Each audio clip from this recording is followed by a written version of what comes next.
Hi అండి అందరికీ. దూరంగా హాస్టల్లో చదువుకుంటున్న మా అబ్బాయి సెలవుకి వచ్చినప్పుడు ఒక మంచి స్వీట్ చేసి పెట్టమ్మా అని అడిగాడు. ఈరోజు క్యారెట్ ఈ సొరకాయ తురుముతో హల్వా చేశాను. సూపర్గా వచ్చిందండి. మీరు కూడా తప్పకుండా ట్రై చేసి కామెంట్ చేయండి. ఇంట్లో వెన్న కరిగించి నెయ్యి చేసి దాంట్లోనే ఇదిగోండి క్యారెట్ సొరకాయ తురుము వేసి బాగా వేయించిన తర్వాత నీరంతా పోయిన తర్వాత ఒక హాఫ్ లీటర్ పాలు వేశాను.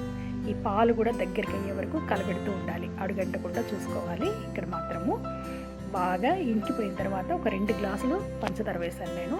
మీరు టేస్ట్కి తగ్గట్టుగా కొద్దిగా తగ్గించుకోవచ్చు, కొద్దిగా ఎక్కువైనా వేసుకోవచ్చు. ఆ తర్వాత బాగా అది కూడా దగ్గర పడ్డ తర్వాత నెయ్యి, మనకు నచ్చినంత నెయ్యి వేసుకోవాలండి. దీంట్లో ఏ డ్రై ఫ్రూట్స్ వేయాల్సిన అవసరం లేదు, యాలకుల పొడి కూడా వేయలేదు నేను. చాలా ఎంత నోట్లో వేసుకుంటే కరిగిపోయేలాగా ఎంత స్మూత్గా ఉందంటే ఈ రెండింటి కాంబినేషన్లో హల్వా. మీరు కూడా తప్పకుండా ట్రై చేయండి.